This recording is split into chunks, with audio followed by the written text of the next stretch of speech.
In an act of natural rebellion, the deadly Ebola virus is laying waste to people groups in West Africa, particularly in the countries of Sierra Leone and Guinea, where Fellowship has had historic and ongoing partnership.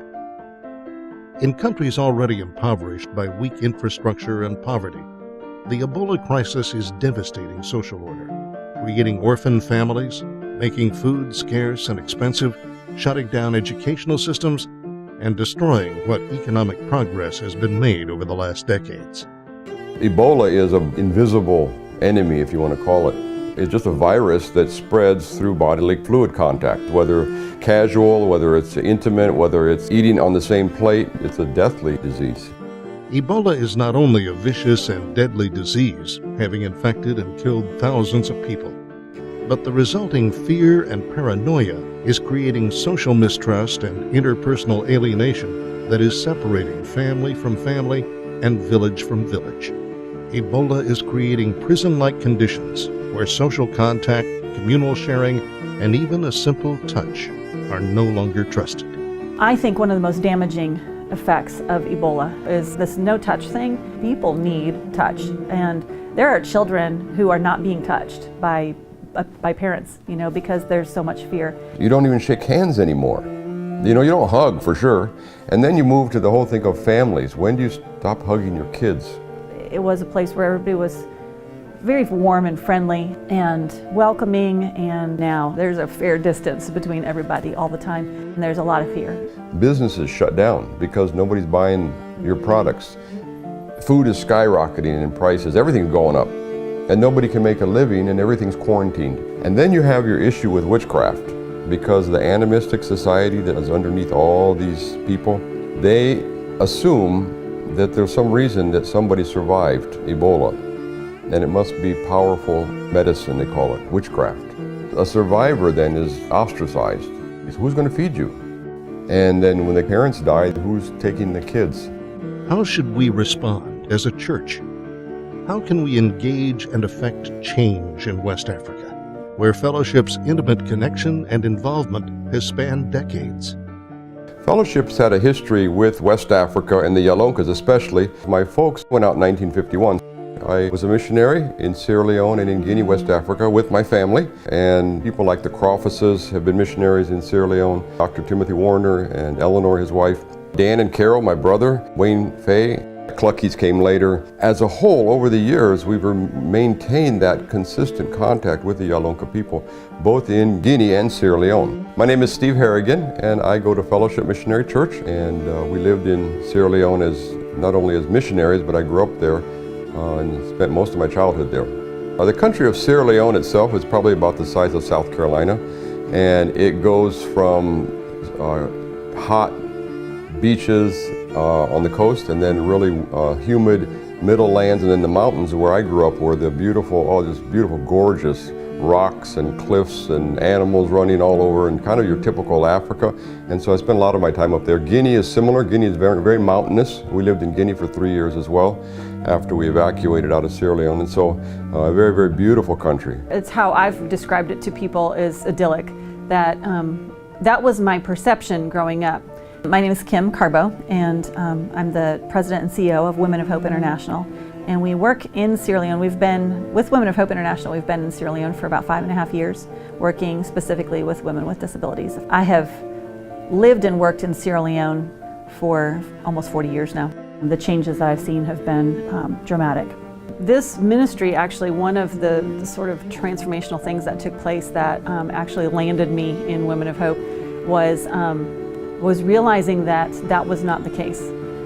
That there was actually a lot of really hard stuff and really broken stuff going on, even in the midst of my idyllic childhood. It was, in my perception, quite like a paradise, but I wasn't seeing all the stories and the layers. My name's Kelsey Martin, and I'm originally from Seattle. I'm one of the founders of Women of Hope International.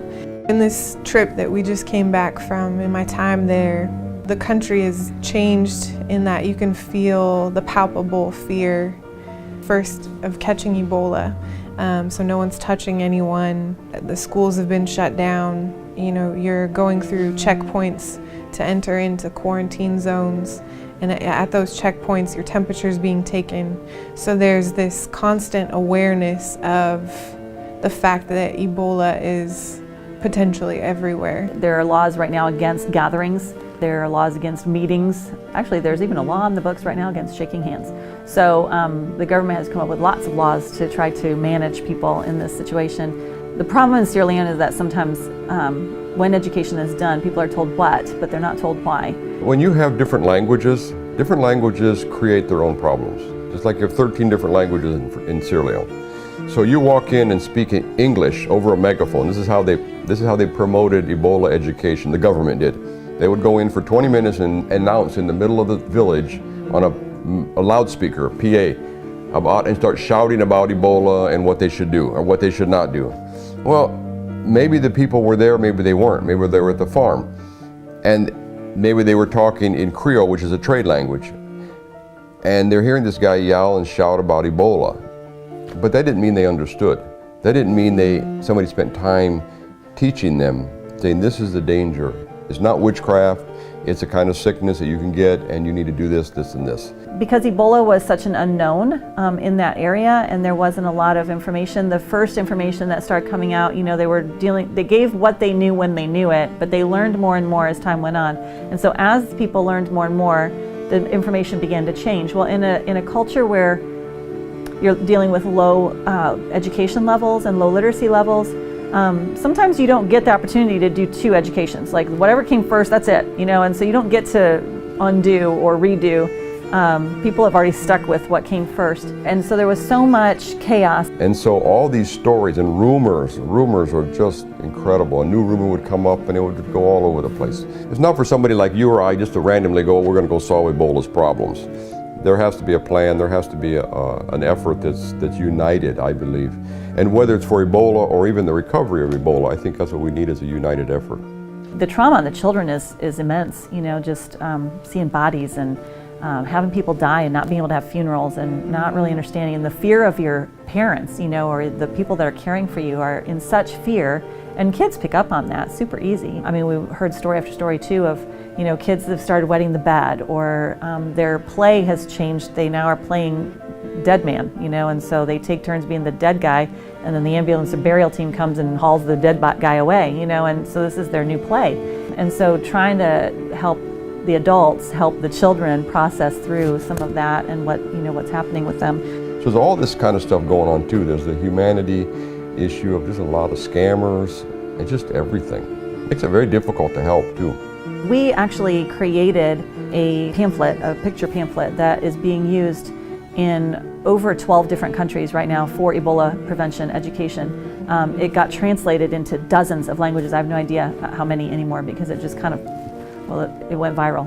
It's striking to me that there are so many non-Christians working in this Ebola crisis right now, and so few Christians. A lot of the missions have pulled their missionaries out of the field, and I understand, because I'm a leader of an organization, I understand the weight of making those decisions and how hard that is. But at the same time, what the result is that you've pulled out the hope and the good news, and now you've got a lot of good care and nice people.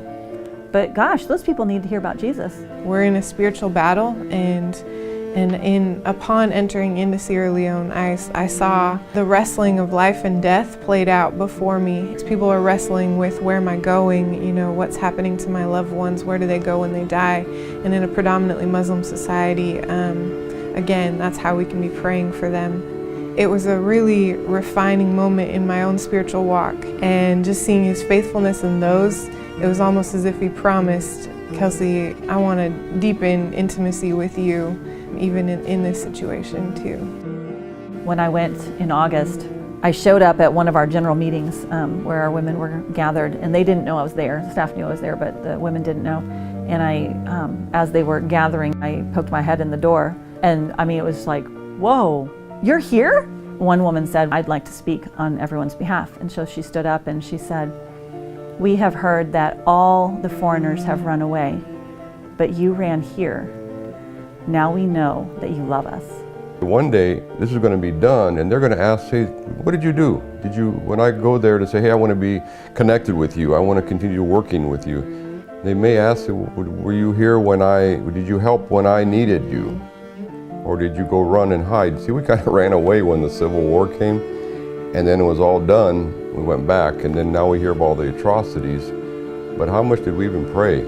How much were we really concerned in getting involved? So, you know, the first time around, maybe that's understandable, but the second time around, there's no excuse.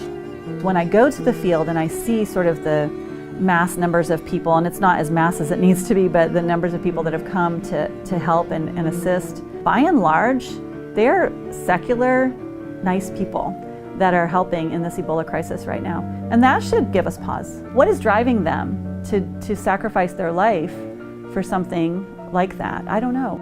But I know what should drive us. It's that somebody gave their life for us first, you know. The Ebola crisis has really made me wrestle with a lot of things, and I wish I could say that I've come to conclusions about God's purposes in this, but it was really encouraging to see on the ground just His redemptive story being played out as He's drawing people to Himself in the midst of this suffering. We're in a spiritual battle, and as the church, He's called us to the front lines, and I think that we need to respond, and I think that's the greatest calling that anyone can be given as believers in Christ.